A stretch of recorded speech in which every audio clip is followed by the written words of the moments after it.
queria, em primeiro lugar, agradecer a presença de todos vocês. Dizer que é um prazer muito grande, né? Convidar as pessoas para um evento, mostrar uma possibilidade e ter o comparecimento. É uma honra muito grande. E hoje nós iremos tratar sobre esse assunto, cenário imobiliário. Eu vou explicar um pouquinho agora o que é o valor máximo, para quem nunca veio. O valor máximo é uma ideia que nós tivemos de produzir conhecimento.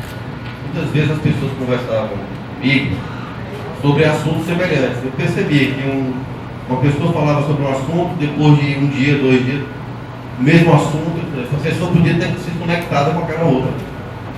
E isso tem um poder de amplificação de conhecimento muito grande, a troca de experiências. Quando a gente fica sendo o hub exclusivamente de informações, esse potencial é limitado, ele fica muito maior se eu colocar todo mundo para conversar entre si, discutir entre si. E é esse o intuito desse grupo de discussões. Nós tivemos, esse é o 4º evento, por exemplo, do mês passado foi sobre aposentadoria, e hoje é sobre o cenário imobiliário. E é com prazer que eu quero convidar aqui para compor a mesa comigo o Nogueira Neto e o André Bahia. Então, no primeiro momento dessa reunião, nós vamos fazer um minuto de atualização, que é o momento em que nós iremos falar sobre como é que estão os indicadores da economia hoje, o cenário econômico, porque eventualmente pode ser que as pessoas, durante o debate que vai acontecer agora daqui a pouco, tenham que recorrer a um indicador, a um índice de inflação. A gente geralmente costuma, nesse momento, mostrar como estão esses índices hoje. Então, vocês estão vendo aqui em cima, a taxa Selic, que é a taxa de juros do país hoje, ela está em 13% ao ano, em perspectivas de queda. E o CDI, que é quase a mesma coisa, mas é uma taxa que se refere aos depósitos interbancários, tem como base essa taxa de 13, quando calcula dia após dia, o cálculo dá 12,88 ao ano. É a referência, por exemplo, de investimento em renda fixa. O índice Bovespa está 68.907 pontos, está no maior índice desde 2011, maior pontuação desde 2011, com uma alta de 12,5% nesse ano já, menos de... É o de hoje. Poupança, aqui aniversaria hoje 0,5% de rentabilidade ao mês. O dólar está 3,09, o euro 3,26. O índice oficial de inflação, o IPCA, está em 5,35%. Incrivelmente, há pouco tempo estava em 2 dígitos, já está em 5,35% anualizado. O IGPM 6,65% ao ano. E o INCC, que é da Construção Civil, 6,32% ao ano. As projeções do relatório Focus, esse aqui é um relatório que é publicado semanalmente com as perspectivas para o final de cada período pelo Banco Central. Então, a perspectiva para o final de 2017 do dólar é de 3,30 e a perspectiva para o final de 2018 é 13,40. O PIB esse ano, hoje, a perspectiva é de que ele finalize a 0,48 de alta. A economia brasileira cresce 0,48%. E em 2018, 2,30%. Ou seja, um crescimento mais forte. Os juros, ao final desse ano, estão sendo projetados em 9,5% ao ano, que é a Selic, e em 2018, 9%. A inflação, finalizar esse ano é 4,43%, e finalizar o ano que vem, 4,5%. Esses juros reais é um cálculo que nós fazemos considerando o que rende a renda fixa, menos o imposto de renda, que rende acima da inflação. Ou seja, se uma pessoa não for empreender, por exemplo, se ela for colocar o dinheiro em renda fixa, que é a melhor aplicação sem risco do país, ela consegue fazer o poder de compra dela crescer 4,13%. E ao final desse ano, a projeção, e para o próximo ano vai crescer 3,66%. E agora, falando de números, pessoal, esse gráfico aqui, para vocês ficarem mais familiarizados, é o seguinte: 2017 está de preto, 2018 está de vermelho. Em cada momento, ele mostra qual era a projeção daquele momento para o final do período. Por exemplo, localizem aí junho de 2016. Agora vão lá para vermelha, está em torno de 5. Isso quer dizer que em junho de 2016, a projeção para a inflação 2018 era de 5%. Então o que a gente observa? Que as perspectivas para o final de cada período estão diminuindo. Então nós temos aí, hoje, uma perspectiva de inflação abaixo de 4,5% dos dois períodos. É assim que a gente interpreta o gráfico. Vou colocar outros aqui, para vocês perceberem também o seguinte: a meta da taxa Selic, a taxa de juros, também está em queda, como foi falado. A perspectiva há um ano era que essas taxas estivessem 11,5% a 13%, e hoje já estamos falando de 9%, 9,5%. O que isso tem a ver com a gente? Primeiro, que isso se reflete nas aplicações de renda fixa. E segundo, que quanto menor a taxa de juros, melhor para as empresas. Então, isso tende a promover algum estímulo à retomada da economia. O crescimento do PIB, nós estamos vendo aí que a projeção melhorou para o final de 2017 em relação a um ano. Observem quem está mais otimista. E a taxa de câmbio, as perspectivas foram diminuindo também. As cotações do dólar estão projetadas abaixo de 3,50 para o final de cada período. Só é claro que isso aqui não é uma garantia, não é uma certeza, obviamente. Ninguém tem poder nenhum sobre prever o futuro da economia. Porém, é uma estimativa interessante para a gente balizar as decisões sobre investimento, decisões sobre o que fazer com nossos recursos. É importante ter uma fonte segura para a perspectiva desses indicadores. E agora, nós iremos começar aqui o nosso debate. Eu sou o intermediador. Na verdade, não se trata bem de um debate, né? Não vai ter aquele clima de debate político, por exemplo, mas é só para a gente chamar, a gente teve que chamar de um nome, a gente colocou debatedores. O tema está colocado, cenário imobiliário 2017. Eu vou apresentar o Nogueira Neto, ele é do meu lado direito, corretor de imóveis, economista, presidente do CRES e proprietário da Nogueira Neto Imóveis. E ao meu lado esquerdo tem o André Bahia, engenheiro, ele é presidente do Sinduscom, que é o Sindicato da Indústria da Construção Civil, e proprietário da Estrela da Manhã. Sócio. Fundador é o pai dele, tá tudo bem. Pessoal, nós não combinamos antes, né? Quem vai falar primeiro, mas eu deixo os dois à vontade aqui. Como é que vai funcionar? Cada um vai falar alguns minutos. Não tem muita burocracia, é só falar um pouco de qual é a representatividade deles. Eles estão à frente de dois conselhos muito importantes da área imobiliária. Nogueira, à frente do CRES, que lida com os corretores de imóveis, com os imobiliários, e o André com a construção civil. Então, ninguém melhor do que os dois. Esse time aqui que está reunido é muito bom para a gente ter uma visão de como está o mercado imobiliário. Não se preocupem em antever, é muito difícil prever o futuro, a gente sabe disso. Mas falar um pouco sobre o que vocês estão vendo no mercado, quais são as perspectivas para 2017, o que vocês estão observando nos comentários das pessoas. Não obrigatoriamente vocês têm que falar sobre o que é que vocês estão achando, mas o que vocês estão observando no mercado também. Certo? Eu vou começar com Nogueira, pode ser? Boa noite a todos. Eu sou gestor atualmente da presidente do CRES, assumi há 4 anos, estou à frente dessa categoria. Me sinto muito orgulhoso com essa gestão que estou fazendo. Acho que, gente, se eu falar baixo, por favor, chegar a atenção, que eu tenho minhas palavras vão ficar limitadas. Por favor, chegar a atenção se eu estiver falando baixo. Então, eu sou muito orgulhoso de estar exercendo essa função, liderando essa categoria, e milito nessa área há 38 anos no mercado imobiliário, e estou aqui à disposição de vocês para tirar as dúvidas e questões que vocês acharem necessárias. A princípio, eu acho que nós vivemos um momento difícil na economia brasileira, penso eu, decorrente de uma crise mais política do que econômica, e que está afetando a sociedade, afetando a economia como um todo. Felizmente, nós estamos vivendo um momento de está saindo desta crise política para entrar nos trilhos da economia brasileira. Vislumbro que este ano vai ser um ano melhor do que 2016 e melhor ainda do que 2015.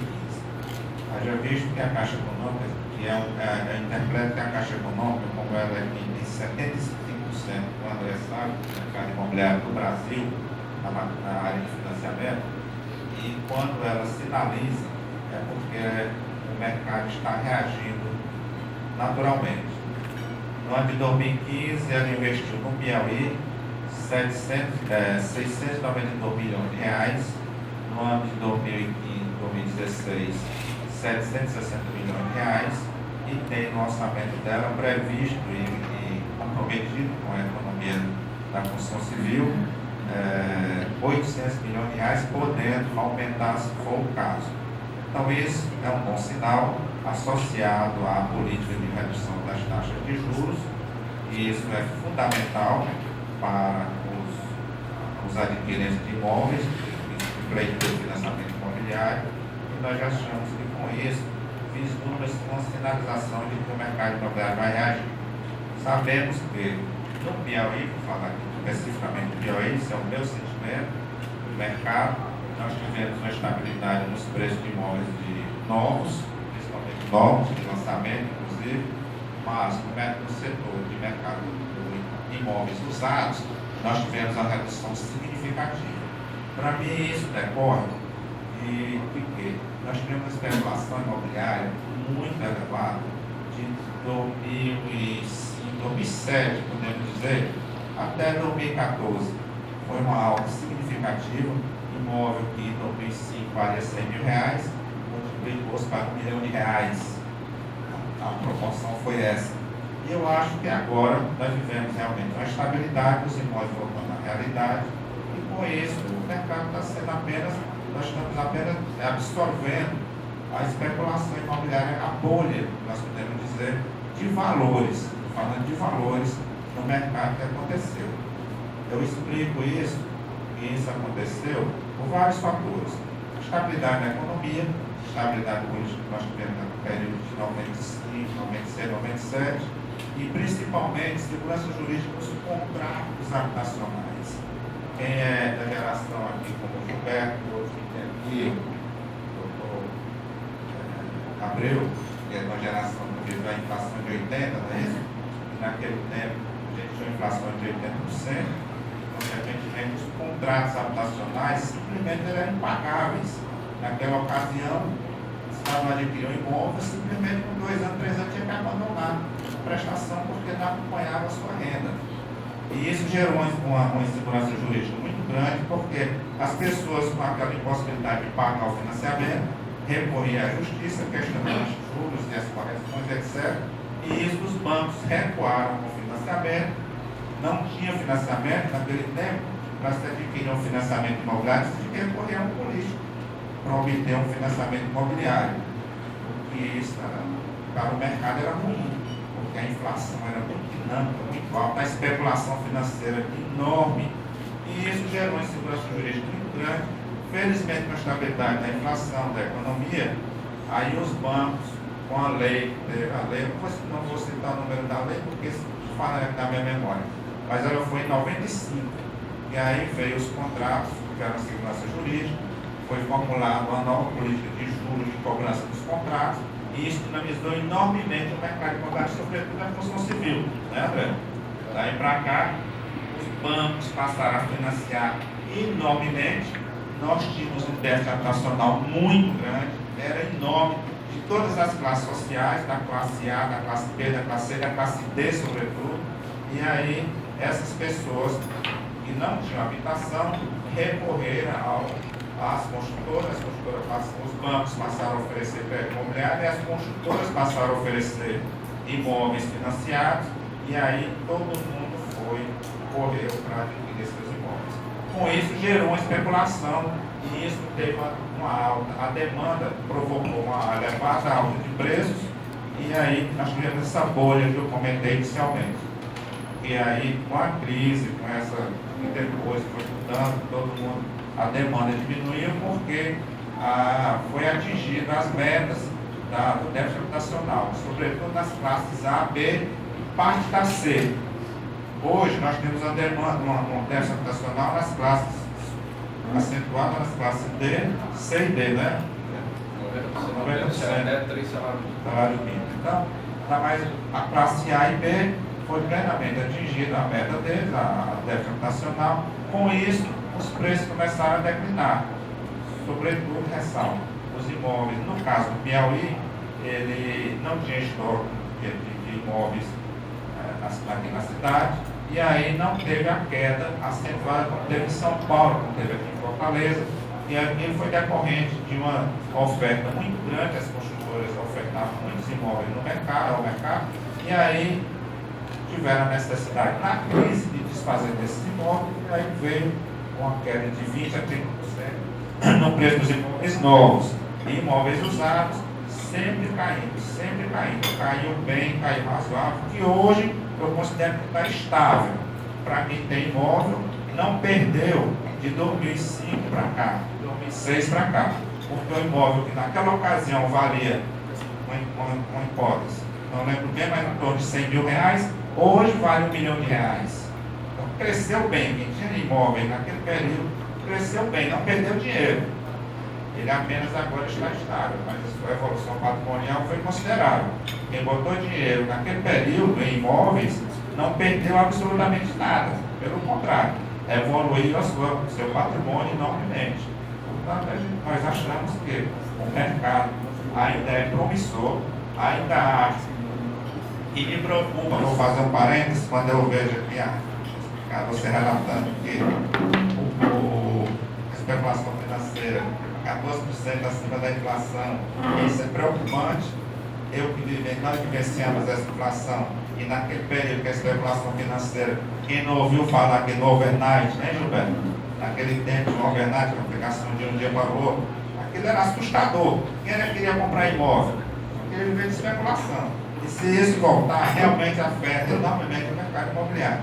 Nós não vislumbramos isso, porque acho que a maturidade no Brasil aumentou, a população, os economistas, a classe política, isso está equilibrando de forma que acho que não vai voltar. Portanto, acho que o mercado imobiliário ainda é promissor. Aí nós temos fases e estilos de, vamos dizer, segmentos, loteamentos. Acho que o boom hoje é investir em loteamento. Todo loteamento que é lançado, dependendo das condições, sobretudo do local, da infraestrutura e preço, no momento sim. Nós sabemos que daqui a 1 ano, 2 ou 3, quando saturar o mercado, se saturar, se isso vai persistir. Mas no momento isso está se configurando. Portanto, nós achamos que o mercado ainda é promissor. Acredito que não vai faltar oportunidade para quem investir em imóveis.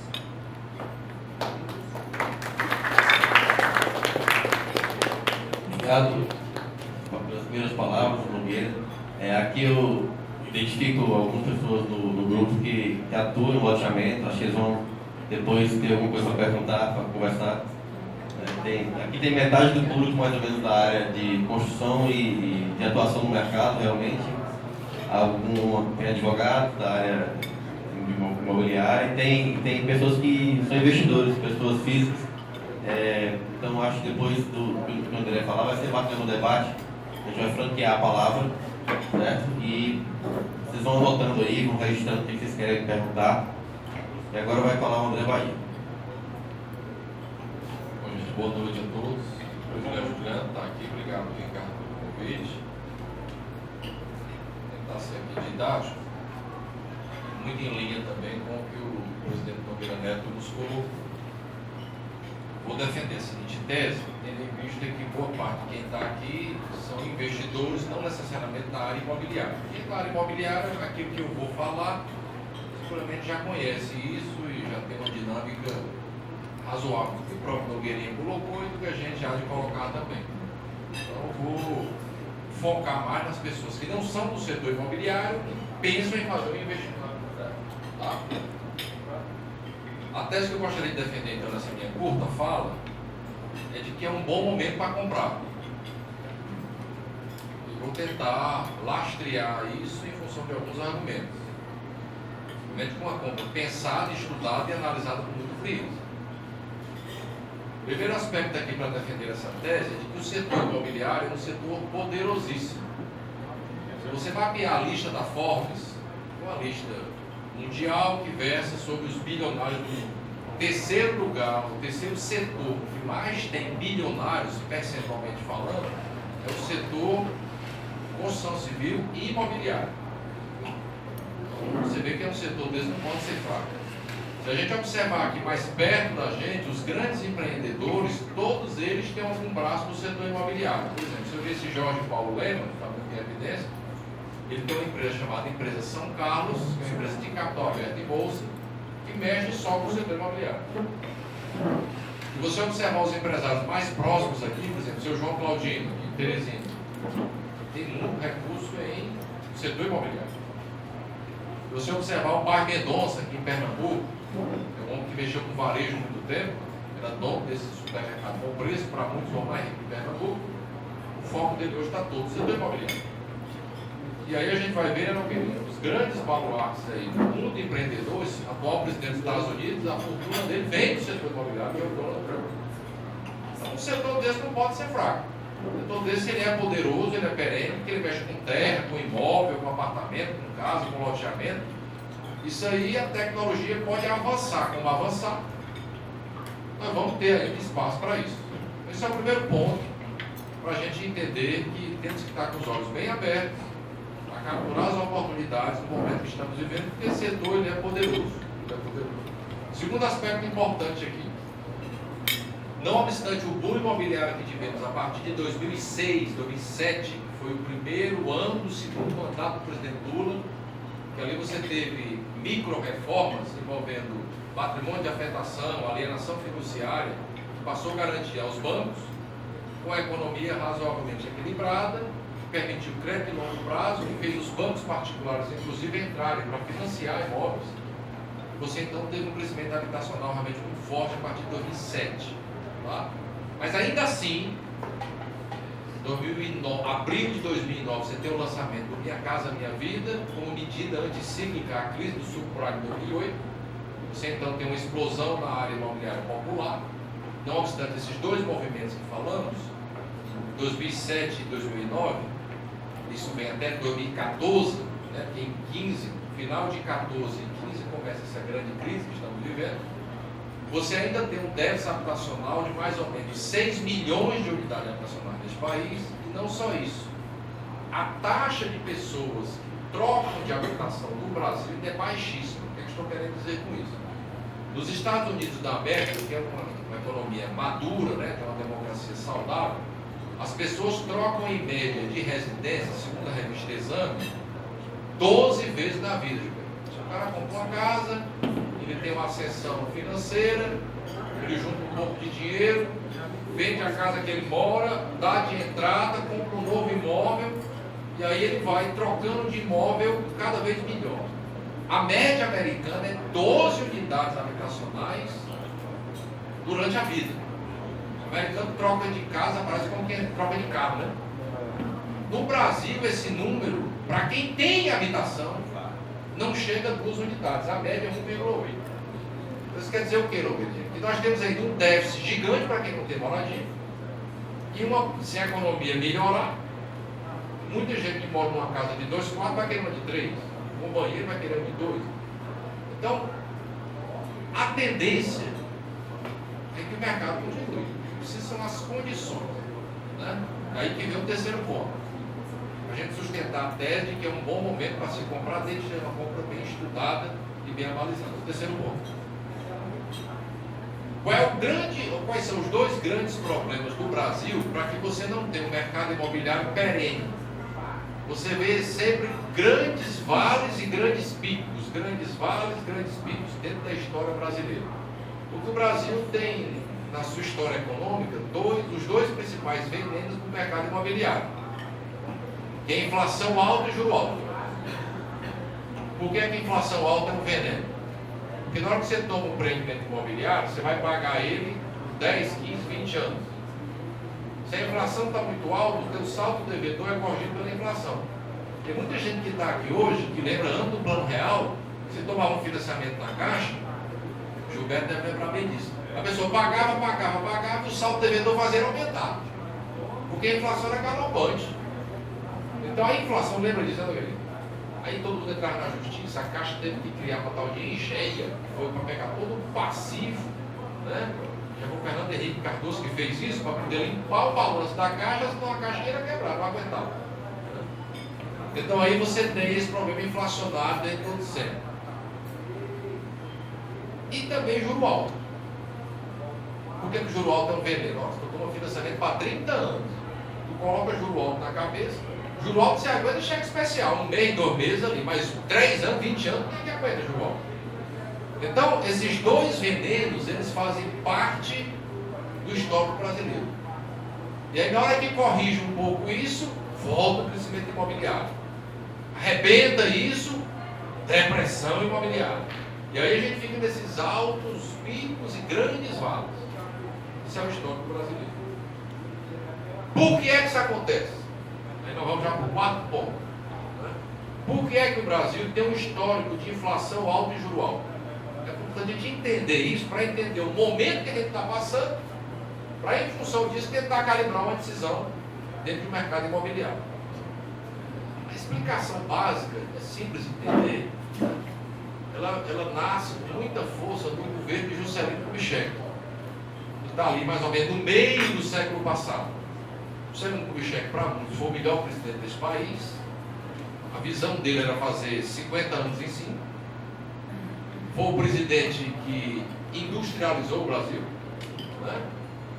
Você tem as coisas automobilísticas todas vindo, ele quis trazer a indústria para dentro do Brasil na época, uma coisa importante.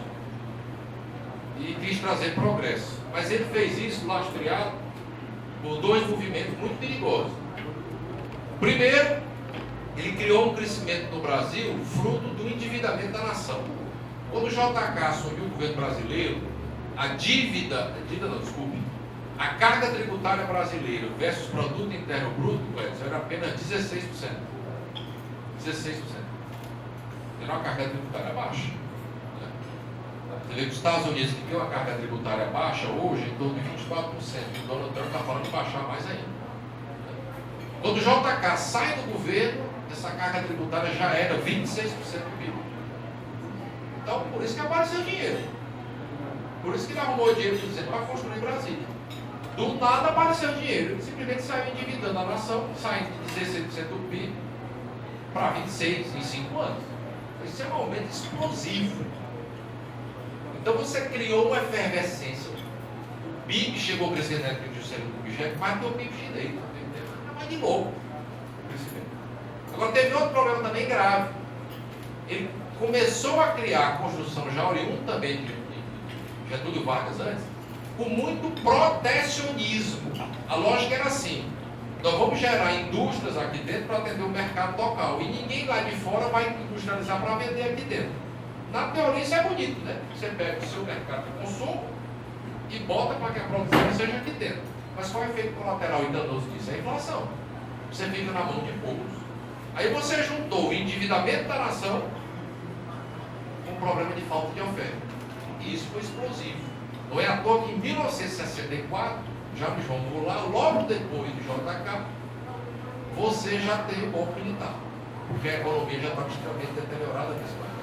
Tudo bem, isso continua de JK e nós chegamos até a década aqui de 70 do milagre brasileiro. Já era nascido, né? Na década de 70.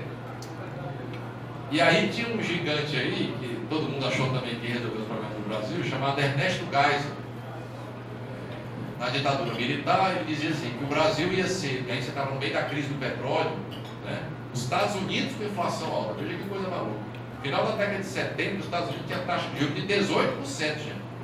E Geisel disse que o Brasil ia ser uma ilha de tranquilidade no meio do mar revolto.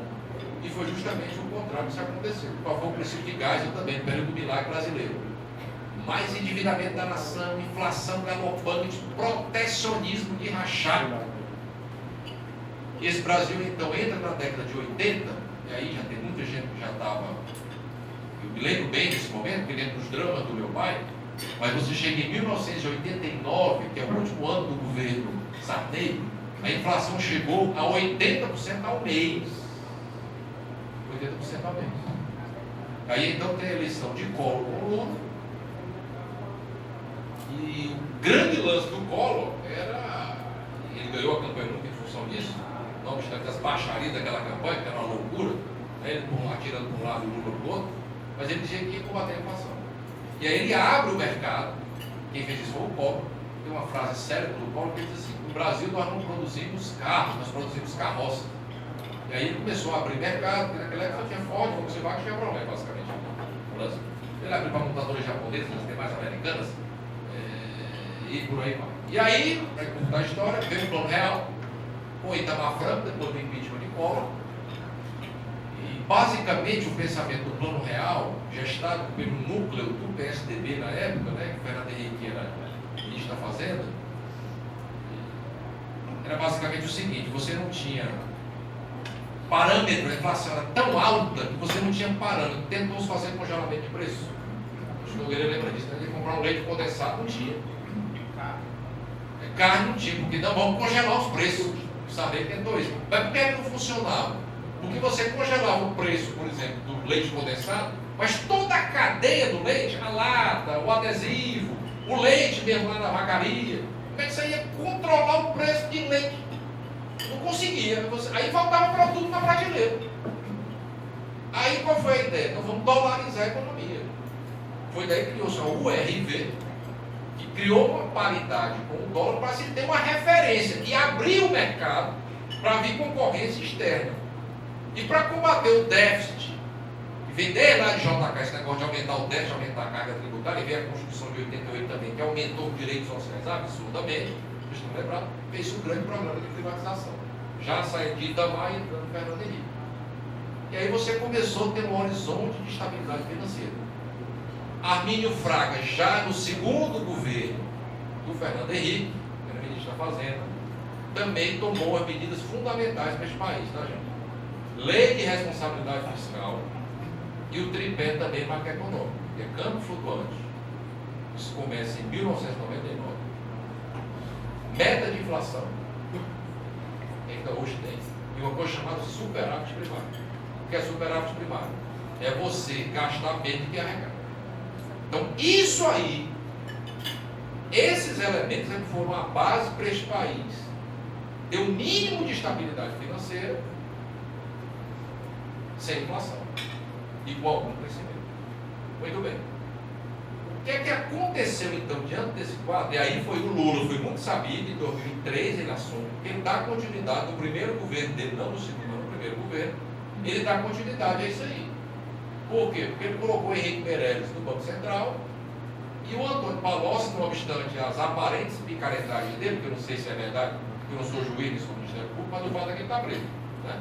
Não vou entrar nesse mérito, porque não sou eu que vou julgar isso, quem julga isso é a justiça brasileira. A gente pode fazer uma análise da parte econômica. Na parte econômica, o Palocci era muito competente. Certo? Quem disse isso não sou eu, o mercado brasileiro. Então, o Palocci fez o mais profundo ajuste fiscal da história brasileira em 2003, com 4,25% de superávit primário. E o Henrique Meirelles no Banco Central. E aí ele dá continuidade a esse pensamento do Armínio Fraga e do Pedro Malan no governo do FHC. E isso foi que deu base para o governo do Lula ter sido o sucesso que foi. Só que quando em 2005, um tal de Francenilton Silva, piauiense aqui, o caseiro. Eu não sei, parece que ele estava lá, o Palocci estava fazendo uma brincadeira meio pesada lá em Brasília, e ele parece que ele estava no meio dessa brincadeira lá, esses políticos gostam de uma brincadeira meio pesada lá, dizem, eu também não sei. Aí disse que ele viu lá o que não devia, e aí parece que foram descobrir o sigilo bancário desse cara. Aí caiu o presidente da casa, Jorge Matoso, e caiu o Antônio Palocci. Aí assume o grande Guido Mantega, no governo do Lula, no final do primeiro governo dele. Aí começou a derrocada deste país. Tá certo? Porque aí ele começa a abandonar todo esse tripé macroeconômico e começa a entrar numa política chamada desenvolvimentista. Eu não sei que desenvolvimentismo é isso aí, que também é uma loucura que tem. Certo? Onde acha que você tem que aumentar mais o endividamento público, para que via endividamento público você vai crescendo, fazendo o país crescer. Quando a gente sabe que a origem de riqueza em um país capitalista não é governo, é iniciativa privada. O governo, ele vem depois e arrecada impostos. Tudo bem. Caminhar para frente. Aí vem a crise de 2008, gigantesca. Quais foram as medidas anticíclicas lá? Explosão de crédito via Banco do Brasil e Caixa Econômica e endividamento da nação absurdamente. Criou-se medida anticíclica com porta de entrada, doutor, mas sem porta de saída. Isso passou por 2009 e 2010, o governo do Lula aguentou bem, por quê, Gilberto? Porque ele tinha lastro, desde a época lá do Palocci e do Meirelles, e ele aguentou. Quando a Dilma entrou, aí, meu filho, o fogo acabou. Aí ela começou a fazer, foi desoneração, de maneira pontual, sem ser maneira sistêmica. Aí diminuiu mais a arrecadação do país. E não fazia o país crescer. Moral da história. Levou um caos financeiro para este país, em termos de contas públicas, jamais vista. Não diria jamais vista não, mas vista muito alta. Gerou inflação, ela para combater isso, segurou o preço de energia na marra e o preço do combustível, porque na medida que você está injetando dinheiro público via endividamento, como lembra lá de JK, o crescimento ele acontece na hora, mas ele é fictício, é como você está entrando num cheque especial, o dinheiro está na tua conta, mas o roubo está ficando lá atrás. Aí ela entrou na campanha, não falou isso para a sociedade. Na hora que ganhou, trouxe quem? O Joaquim Levy, que fazia parte da primeira equipe do Lula. A equipe do Lula era Palocci, Meirelles e na retaguarda aqui, Joaquim Levy e Marco Lisboa, que hoje é presidente do INSPE, e eu tenho o privilégio de ser amigo desse cara hoje, converso muito com ele. Estou indo amanhã no Ministério do Moreira Franco, também é piauiense, para tratar de uma ideia aqui dentro lá para fazer um evento do INSPE. Tá certo? O Marco Lisboa, o senhor, foi o Falcone que me apresentou ele. Fecha parênteses. Marco Lisboa estava lá com o Joaquim Levy. O Levy volta, acho que já agora aqui em 2015, para tentar fazer um ajuste fiscal aos moldes do que o Palocci fez. Só que o buraco estava grande demais. Ele tentou fazer um ajuste clássico, prevendo um superávit de 1,2, estava dando era um buraco. Por quê?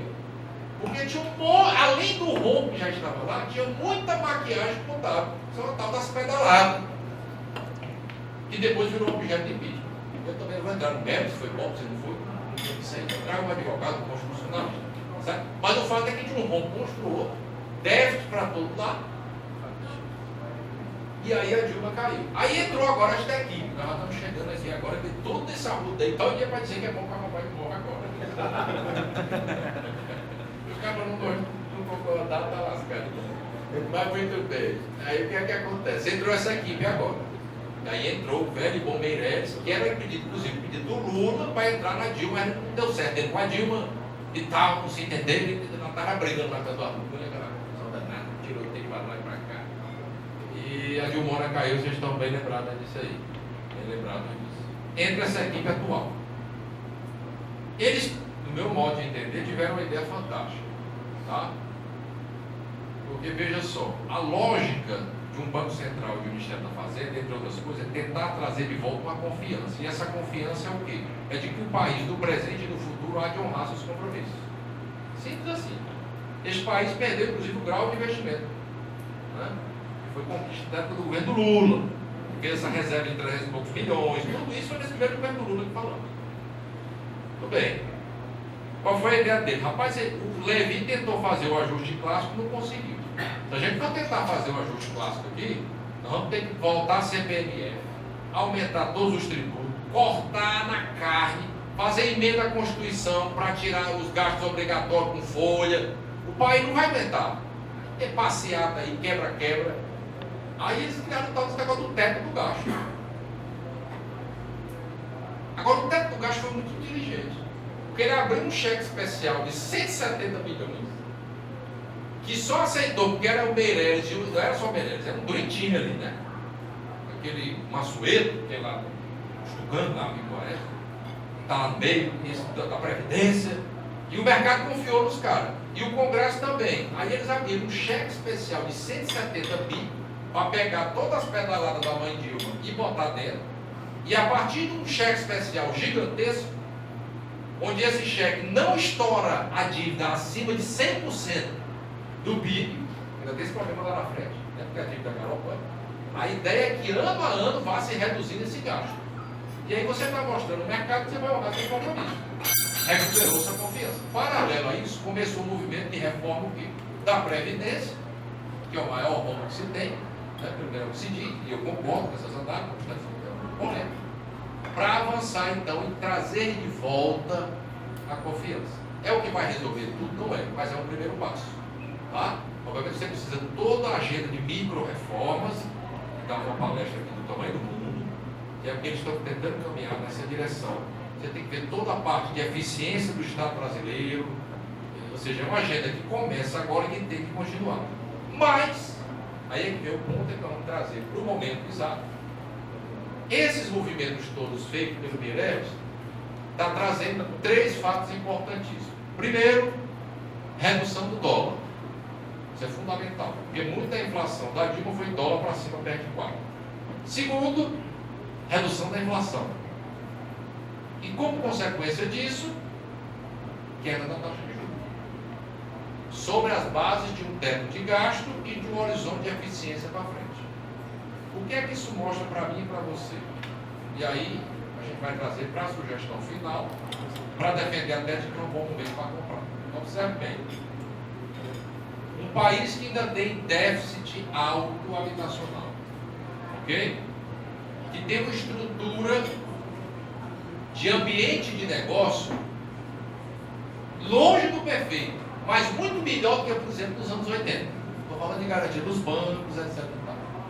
Esse país está com os seus bancos ainda sólidos. A gente critica muito o lucro dos bancos, de fato tem alguns excessos mesmo, mas é importante que eles continuem saudáveis. Porque imaginar o que é uma crise financeira se esses bancos começaram a dar problema financeiro. Vê que igual os Estados Unidos vai ver. Então, este quadro me faz pensar de que se nós estamos saindo de um momento de juro alto, preço para cima, e associar isso a déficit habitacional com viés de baixa de juro e de retomada de crescimento, você tem hoje no mercado boas oportunidades. E sendo bem prático mesmo, o que é que você tem que fazer? Você tem que procurar um bom corretor de imóveis, se você tem dinheiro sobrando, tá? Não está precisando dele para logo. Procurar um bom corretor de imóveis e dizer assim, meu amigo, vamos procurar as oportunidades na cidade. Porque a virada ela está muito eminente. Ela está muito eminente. É certeza que vai acontecer? Não. Como disse o doutor Ricardo, a economia é uma ciência social, não é uma ciência exata. Mas os indícios é de que a virada está perto. Olha, por exemplo, as ações das empresas de construção civil no mercado de capitais. Estão todas para cima. É certeza que não, mas o próprio mercado está entendendo que a virada está perto. A ação da Zetec já está chegando a 20, a ação da Cirela subiu, da MRV está para cima. O governo recentemente fez uma série de medidas no Minha Casa Minha Vida, que foram medidas sustentáveis, viu, isso é bem importante. A gente debateu isso muito lá com o presidente da CEBIC e o presidente da Abraim, que é o proprietário da MRV, que está até chegando aí agora, com aquele Rubens Menin, que é o privilégio da gente discutir uma série de coisas com ele. Então isso está na iminência de girar. Outro detalhe importante, você tem construtoras hoje com estoque alto. Agora, se você garimpar, precisa de um bom corretor, está tendo muito distrato. Na hora que tem um distrato, que é um drama para o nosso setor, está fervendo em Brasília para se resolver, mas para quem tem dinheiro sobrando e pode comprar, às vezes é uma boa oportunidade de chegar na construtora. Como o cara está distratando muito, você faz uma triangulação com quem está distratando, a pessoa entra para comprar e compra com preço de face lá de trás, meu querido. E ele assume o resto do pagamento para frente, negociando bem com a construtora. Então, nós não vamos ter, concordo com o presidente Nogueirinha, as garapas que nós tivemos, por exemplo, a partir de 2007, foi onde iniciou o mundo. Você comprou um terreno por 100 e vem por 1 milhão, porque está 10 vezes. Isso aí nem aquele esparta-fundo, né? Aquele esparta-fundo pega daí, que era virado na bolesta, né? Aumentou 15 vezes, assim, ô rapaz, quem foi jogar um dinheiro nesse negócio? Vai não dou essa sorte, não, porque eu tenho tudo na coelha. Então, eu acho que essa garapa dificilmente vai ter. Mas, para você ter ganhos aí na ordem de 20%, no máximo 30%, se bem pesquisado, com um horizonte aí de 30% de ganho para 12 meses, você capturar bem, eu acho que dá. Né? Agora precisa pesquisar bem. É um dinheiro que você não pode precisar ter, porque imóvel, ele é bom, ele é extraordinário, mas ele não é líquido. Né? Então, eu gosto muito do conselho do seu João, quando ele disse que imóvel só tem valor se a empresa for sólida. Né? O João tem uma tese que é interessante. Nunca compre imóvel a ponto de perder a liquidez das suas empresas. Porque senão você perde a liquidez, cai e você vai ser obrigado a vender seu imóvel a qualquer preço. Vai lá para baixo. O Antônio Emílio de Moraes também, que já faleceu, o Vontorogi também tinha essa teoria, né? O Vontorogi também tem esse imóvel, né? A Bia Diniz tem essa tese também. Então, imóvel ele é bom, se você pega uma oportunidade, você avança. Está atento também às ondas de expansão da cidade. O Gilberto Pedrosa estava dando um relato ali, de imóvel que ele comprou muito tempo atrás, que mesmo na crise agora, ele está tendo ganhos extraordinários, porque pegou uma zona de expansão. Começou lá pelo fundo do terreno, fazendo Minha Casa Minha Vida com um preço mais barato. Isso mesmo na crise foi avançando. Ele também está numa zona popular, que Minha Casa Minha Vida não parou mesmo com crise, né, Gilberto? Então valorizou absurdamente. Então, gente, diante desse quadro, do possível virada, espere Deus que venha, a tese que defendemos é: não deveremos ter um boom imobiliário com aqueles ganhos galopantes que tínhamos há 10 anos atrás, mas entendo que garimpando e pesquisando com um bom corretor próximo, em função dos estoques de algumas empresas estarem altos, e por conta da crise também, algumas pessoas estarem querendo vender os imóveis de uma maneira mais barata um pouco que o mercado. Se eu estou defendendo aqui a agiotagem, como eu disse, defender raiva de quem é agiota, raiva no sentido de que, assim, como não gosta também de um juro de cartão de crédito a 12%. Estou dizendo que está fazendo coisa ilícita, não, tá? Efeito é ilegal, né? É ilegal. Mas não gosto da atividade. Eu, particularmente, não gosto de defender isso. Mas às vezes você pode pegar uma pessoa que efetivamente está precisando de uma liquidez e dar um deságio ali no momento por conta da crise. Por quê? Porque eu acho que há de ter uma retomada em função de juros que está caindo, em função de inflação, de 4 e pouco, que está nesse relatório que eu vou mostrar, de um déficit habitacional que ainda existe, e de bases que estão lançadas pelo governo atual de teto de gasto, reforma de previdência, melhoria do ambiente de negócio, que eu acho que esse modelo, independente de quem ganhe 18, deve continuar.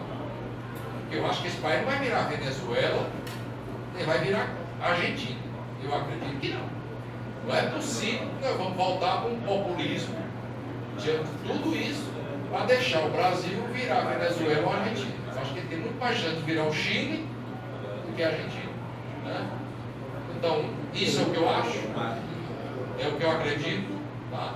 E que, se bem pensado, bem mensurado, com bons corretores, talvez seja a hora de fazer um bom negócio no próximo trimestre para capturar um ganho de 20%, 30% no próximo ano. Lembrando que imóvel é líquido, não precisa pensar, precisa ter reserva e avançar. Obrigado. Duas situações diferentes: o parcelamento do solo, que é o loteamento, e a incorporação, quando você divide um terreno em frações e a verba construção em cima dessa fração do lote, que é a incorporação imobiliária. Uma pergunta bem simples para a gente ver qual é essa tendência de busca por empreendimento, novos empreendimentos. Eu digo o seguinte sobre essa matéria, que no momento o setor de loteamento, são dois setores, incorporação e loteamento. Acho que loteamento está no momento bom. Tudo que é lançado, se for bem concebido, se tiver um preço compatível com o bolso do consumidor, esse loteamento não vai ficar estocado. Todos eles estão sendo vendidos e com sucesso, a não ser aqueles que são fora do padrão e os preços são elevados, mas se for compatível com o mercado e com o bolso do consumidor, com o perfil do consumidor, não fica nada, vende tudo. No momento, sim. Acredito que isso vai perdurar, que nós temos. As pessoas estão procurando adquirir seu imóvel próprio, tem financiamento abundante na Caixa Econômica e as pessoas estão com a matrícula na mão daquele imóvel, vai na Caixa Econômica e já adquire o financiamento. Então isso é relevante e é importante. Quem quer investir em loteamento, eu acho que é oportuno. Se durar 5 anos, é bom. Recomendo. Tanto faz, capital e interior. Capital, todos os interiores aqui, por menor que seja, tem demanda. Na hora que lança, vende. Todos eles que estão lançando, estão vendendo. Nenhum loteador está tendo estoque no interior também.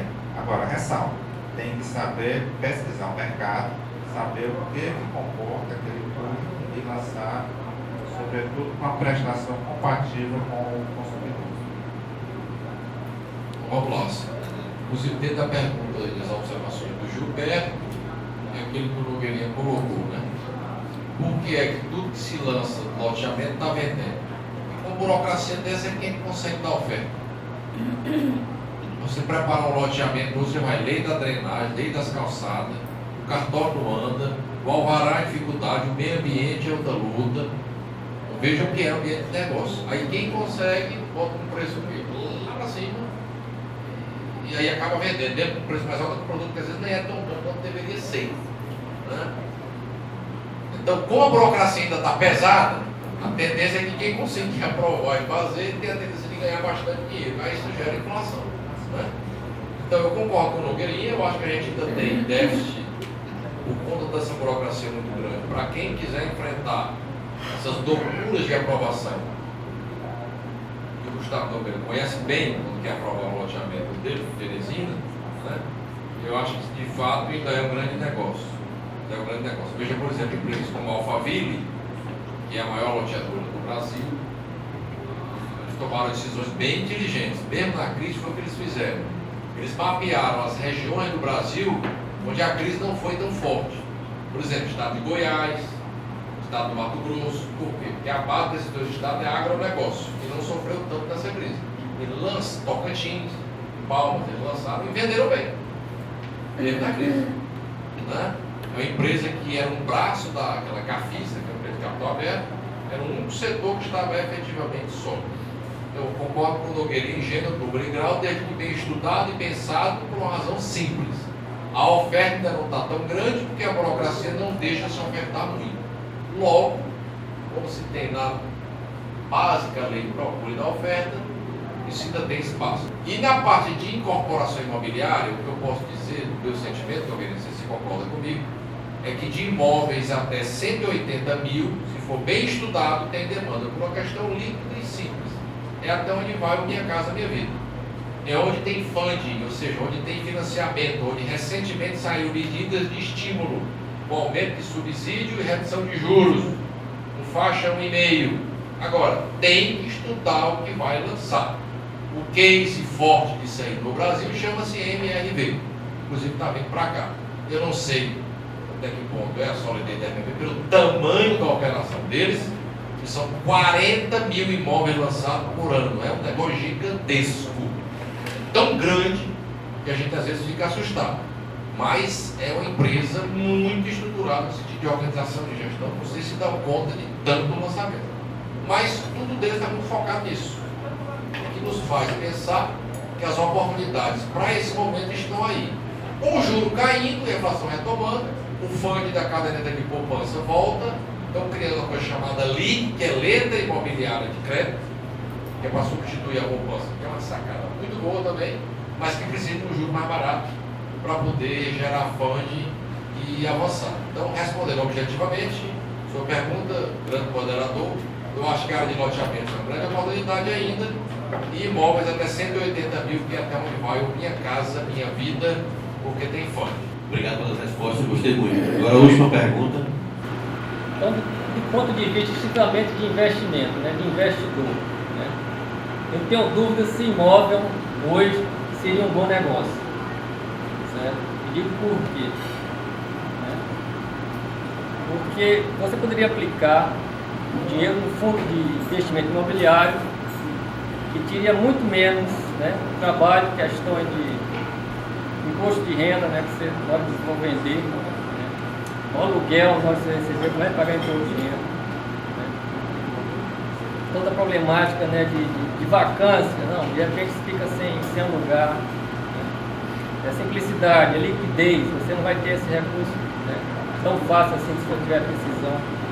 Então, do ponto de investimento, seria mais, digamos assim, lógico no momento, você aplicar no imóvel físico ou aplicar no fundo de investimento imobiliário, ou talvez até uma parte em bolsa, daqui a pouco está aí decolando.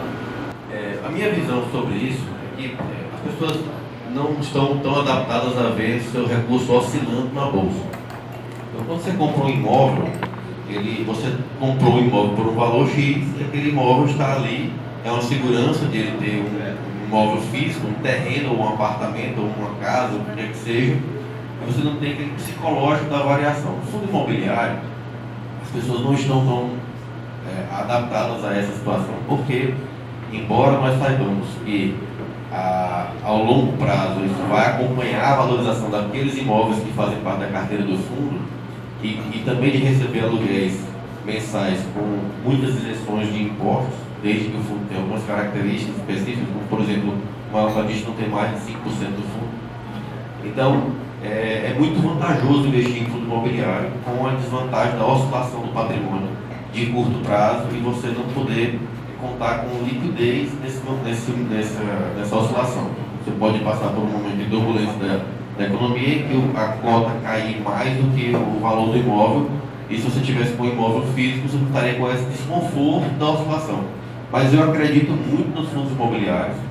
Eu acredito que existem muitos fundos imobiliários, principalmente no Sudeste, de grandes shopping centers, de grandes imóveis alugados por taxas expressivas e taxas de rentabilidade maiores do que um aluguel na nossa cidade, que costuma aqui variar de 0,3% a 0,6% ao mês, e a gente vê um pouco mais disso no fundo imobiliário. Então eu pessoalmente acredito bastante no investimento imobiliário, porém eu tenho uma característica pessoal de suportar a oscilação. Para quem suporta a oscilação, é a questão chave que eu estou falando, eu acho que é um grande negócio sim. O imóvel físico, eu tenho as ressalvas de você comprar um investimento em que você está pagando um lucro muito alto para um incorporador como um investimento. Eu vou comprar um imóvel em Teresina hoje a R$7 mil metro quadrado na incorporação, já tem gente lucrando muito nesses 7 mil. De repente, se você entrasse como investidor numa fase de pré-lançamento, você comprasse com vantagens, você poderia aproveitar melhor a valorização. Boa noite, pessoal. Meu nome é Paulo Henrique Lopes Pessoa Filho. Eu sou sócio do meu pai da incorporadora, que é a Márcia, que é o aqui, o Carlos Vale, 200 metros quadrados. Queria também parabenizar a mesa pelo encontro proativo. E é isso, a gente, na verdade, a gente incorpora trazendo a integração de projetos. A gente tem uma equipe que é diferente, muito diferente do mercado, a gente tem um produto de mais qualidade, né, no mercado imobiliário. E graças a Deus a gente foi muito sucesso e já temos outros projetos encaminhados aí nesse ano. Em primeiro lugar, eu queria parabenizar a mesa, aprendi bastante e minha presença aqui é mais no sentido de aprender. Boa noite, eu queria, acho muito interessante, né, o encontro. No meu grupo lá, eu fico na parte de acusação e fico à disposição aqui de conversar com todos. Parabéns ao Ricardo pela iniciativa dos colegas presentes, muito bacana profícua a discussão. Sou Evandro Médico, colega do Ricardo, e outros colegas aqui também presentes. Sou sobretudo curioso, um pequeno investidor também, interessado nesse imobiliário. Muito bacana, muito proveitoso para nós. Meu nome é Pablo, sou médico também, urologista em Teresina. Basicamente eu comecei a mexer com investimentos mais a fundo somente esse ano, estou mais como intenção de aprender também nas reuniões, participando aqui. E parabenizar, acho que a reunião de hoje, de todas que eu vi, foi a melhor por participar aqui. Aprendi muita coisa, abriu mais a cabeça. Parabéns. Em tudo, eu quero parabenizar o Ricardo pela iniciativa, né? Achei muito produtiva a discussão que nós conseguimos trazer aqui a essa mesa. Da Bahia. Meu nome é Luiz Sampaio, eu atualmente sou secretário de Desenvolvimento Econômico do município. Estou aqui, além de estar prestigiando o Ricardo, o Nogueira e o André Bahia, são 3 mentes privilegiados aqui do nosso Piauí. Nós estamos estando aqui para melhorar o ambiente de negócio, né? Melhorar o que a gente sabe da dificuldade que tem, principalmente a burocracia na vida do empreendedor. Da maneira do possível, nós vamos lutar contra isso, né? E no mais, assim, aprender sempre e estar perto de pessoas como vocês para poder estar sempre ouvindo e contribuindo de alguma forma. Muito obrigado. Meu nome é Clécio Evangelista. Agradeço o André Bahia pela participação que ele convidou. Já tive profissionalmente, eu passei várias áreas. Eu cameleando. Hoje eu mexo com agricultura. Eu vejo aí, inclusive, a oportunidade depois, você fazer uma apresentação do que é agricultura do Piauí. E para vocês também, existe a área de investimentos em fundos hoje, dirigido para a área agrícola. É uma oportunidade que quer investir nisso ainda bem. Um abraço.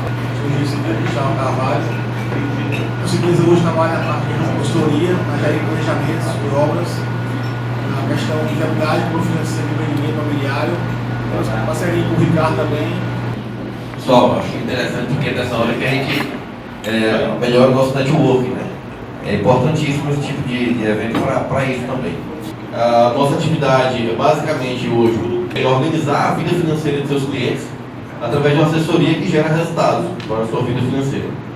Essa certificação, só para falar da nossa propriedade, eu sou certificado CFP, que é o Planejador Financeiro Certificado, que é uma prova de autodistinção no ramo. Lembrando do Silvcard, para quem não tem ainda, o Silvcard é um cartão que quem for cliente e se enquadrar em alguns critérios, recebe um Silvcard, que é um cartão de vantagens que oferece alguns descontos em estabelecimentos parceiros. Muito obrigado a todos, espero que tenham gostado e até o próximo evento.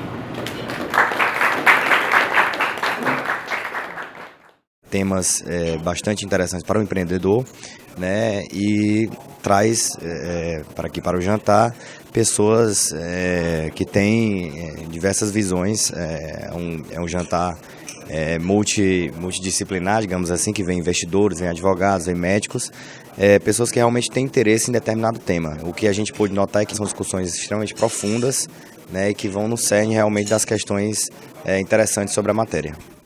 Algo de muita qualidade, né? Você reunir aqui profissionais das mais diferentes áreas, preocupado em garantir um futuro, preocupado em empreender. E é disso que o Brasil precisa, de pessoas que licitamente resolvam a estimular a nossa economia de alguma forma. E o empreendimento, o investimento, o empreendedorismo não deixa de ser muito salutar para a nossa economia, principalmente quando você pensa a longo prazo.